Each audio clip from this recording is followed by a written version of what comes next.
Navro'z qadriyatlarimiz, milliy urf-odatlarimiz va ajdodlarimizdan meros bo'lib kelayotgan an'analarimizning yorqin ifodasidir. Toshkent axborot texnologiyalari universitetida ayni ayyom munosabati bilan sayl bo'lib o'tdi.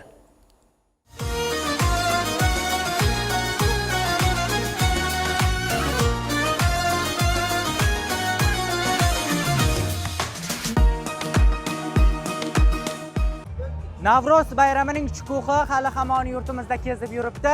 Navro'zni ulug'lash, insonni ulug'lash shiori ostida ko'plab oliy ta'lim muassasalarida Navro'z sayllari tashkil etilmoqda. Navbatdagi manzil esa Toshkent axborot texnologiyalari universiteti bo'ldi. Ko'rib turganingizdek, bu yerda ham bayram jarayonlari qizg'in davom etmoqda.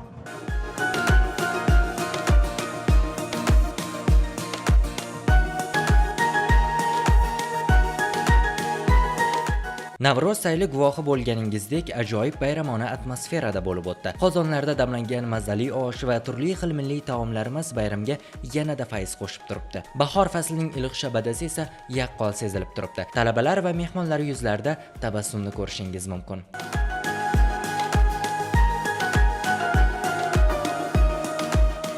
Bayram jarayonlari qanaqa bo'lyapti? Bugun universitetimizda Navro'z sayli bo'lib o'tmoqda. Shu munosabat bilan fakultetlarga viloyatlar bo'lib berilgan. Shu munosabat bilan biz kiberxavfsizlik fakulteti o'zimizni bo'lib berilgan Buxoro va Navoiy viloyatlarini milliy kiyimlari, undan tashqari milliy taomlarini ko'rgazma sifatida olib chiqdik. Buncha ochilguncha o'tgan fursatni kapalak umriga qiyos etgulik. Ba'zida bir nafas olgulik muddat ming yulduz so'nishi uchun yetgulik.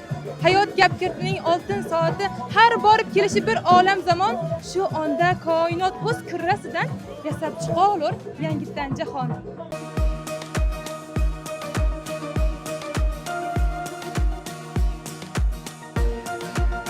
Ahamiyatli tomoni tadbirga 12 ta viloyat hamda Qoraqalpog'iston Respublikasining burchaklari tashkil etilib, har bir hudud o'zining milliy liboslari, milliy taomlari va an'anaviy atributlari bilan ishtirok etdi. Har bir stend o'zining rang-barangligi va o'ziga xosligi bilan mehmonlarni hayratga soldi.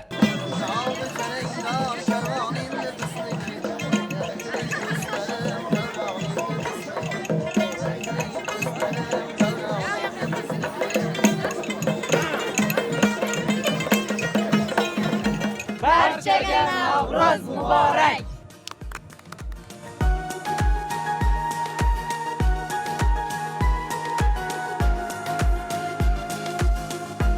Tadbirda e'tiborimizni tortgan yana bir jihati shu bo'ldiki, milliy urf-odatlarimizdan biri bo'lgan kelin salom marosimi ham jonli namoyish etildi.